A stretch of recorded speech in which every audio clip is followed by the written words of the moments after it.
worked during when Egypt was one of the most extravagant and most impressive developments on the planet. The pyramids, particularly the Great Pyramids of Giza, are probably the most heavenly man-made structures ever. Their monstrous scope mirrors the one-of-a-kind job that the pharaoh, or ruler, played in old Egyptian culture.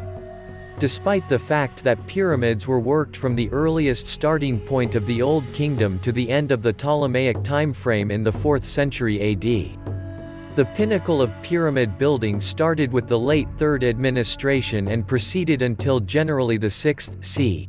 2325 BC. Over 4,000 years after the fact. The Egyptian pyramids, despite everything, hold quite a bit of their highness. Giving a brief look into the nation's rich and radiant past. The pharaoh in Egyptian society.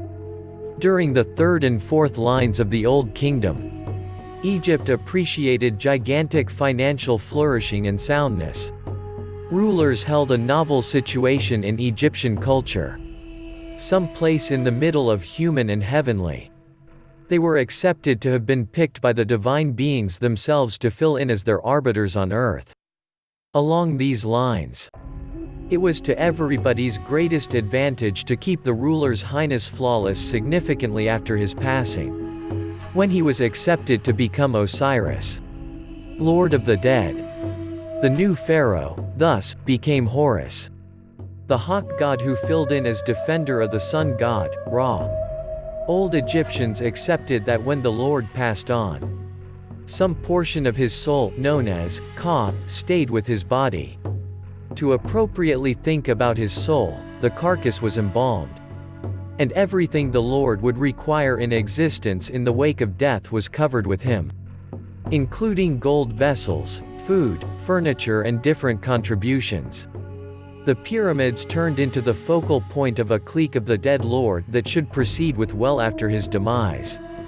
Their wealth would give not exclusively to him, yet additionally for the family members, authorities and clerics who were covered close to him. The early pyramids. From the earliest starting point of the dynastic era, 2950 BC, illustrious burial places were cut into rock and secured with level-roofed rectangular structures known as mastabas, which were antecedents to the pyramids. The most established known pyramid in Egypt was worked around 2630 BC at Saqqara, for the 3rd line's King Djoser, known as the Step Pyramid. It started as a customary mastaba, however developed into something significantly more aggressive. Supposedly, the pyramid's engineer was Imhotep, a minister and healer who somewhere in the range of 1,400 years after the fact would be revered as the benefactor holy person of copyists and doctors. Through the span of Djoser's almost 20-year rule, pyramid developers collected 6 ventured layers of stone, instead of mud block, as most prior burial places that in the long run arrived at a tallness of 204 feet, 62 meters. It was the tallest structure of now as the right time. The step pyramid was encircled by a complex of patios, sanctuaries and hallowed places where Djoser could make the most of his existence in the wake of death. After Djoser, the ventured pyramid turned into the standard for imperial interments. Albeit none of those arranged by his dynastic replacements were finished, likely because of their moderately short rules. The most punctual burial chamber developed as a valid, smooth-sided, not ventured pyramid was the Red Pyramid at Dashur. One of 3 entombment structures worked for the principal ruler of the 4th administration, Sneferu 2613-2589 BC. It was named for the shade of the limestone squares used to build the pyramid's center. The Great Pyramids of Giza. No pyramids are more celebrated than the Great Pyramids of Giza, situated on a level on the west bank of the Nile River, on the edges of cutting-edge Cairo.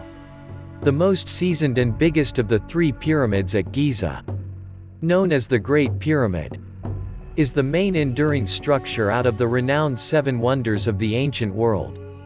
It was worked for Pharaoh Khufu, Cheops, in Greek. Sneferu's replacement and the second of the 8 lords of the 4th tradition. Despite the fact that Khufu ruled for a long time, 2589–2566 BC, generally little is known about his rule past the glory of his pyramid.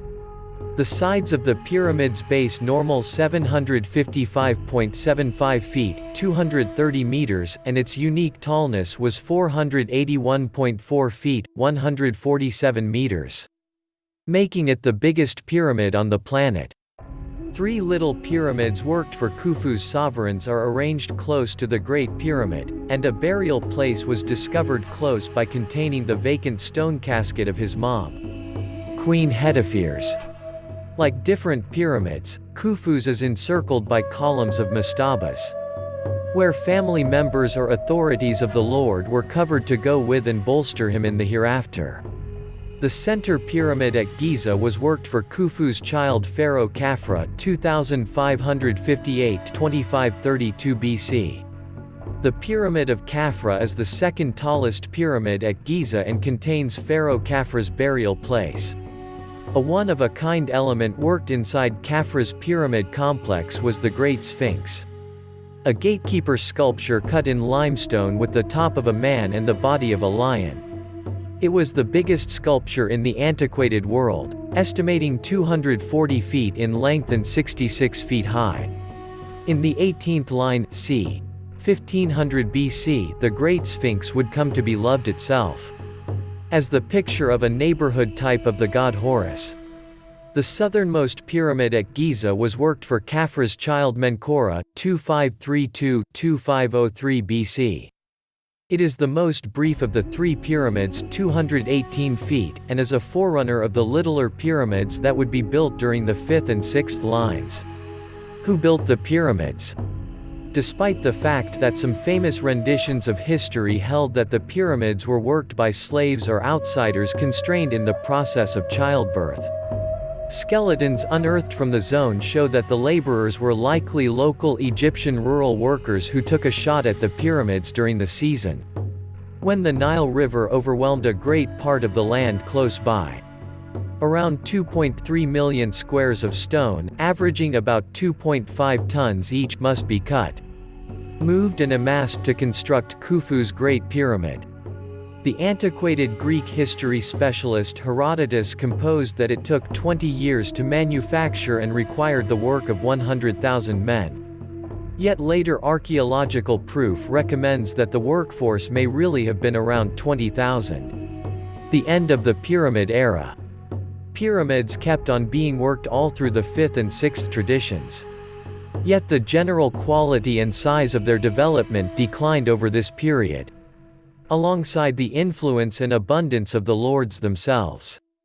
In the later Old Kingdom pyramids, starting with that of King Unas 2375–2345 BC, pyramid developers started to record composed records of occasions in the ruler's rule on the dividers of the internment chamber and the remainder of the pyramids inside, known as pyramid messages. These are the most punctual, critical, strict arrangements known from Old Egypt. The remainder of the extraordinary pyramid developers was Pepi II, 2278–2184 BC, the second lord of the 6th tradition, who came to control as a little youngster and administered for a long time. When of his standard, Old Kingdom success was lessening, and the pharaoh had lost a portion of his semi-divine status as the intensity of non-regal authoritative authorities developed. Pepi II's pyramid, worked at Saqqara and finished somewhere in the range of 30 years into his rule, was a lot shorter, 172 feet, than others of the Old Kingdom. With Pepi's demise, the realm and solid focal government for all intents and purposes crumbled, and Egypt entered a fierce stage known as the First Intermediate Period. Later lords of the 12th tradition would come back to pyramid working during the alleged Middle Kingdom stage. However, it was never on a similar scale as the Great Pyramids. The pyramids today. Burial place burglars and different vandals in both antiquated and present-day times evacuated the vast majority of the bodies and memorial service merchandise from Egypt's pyramids and looted their outsides too. Deprived of the vast majority of their smooth white limestone covers, the Great Pyramids no longer arrive at their unique statures. Khufu's, for instance, quantifies just 451 feet high. In any case, a great many individuals keep on visiting the pyramids every year, drawn by their transcending greatness and the suffering appeal of Egypt's rich and sublime past. If you liked the video, do not forget to subscribe and like. Thanks for watching.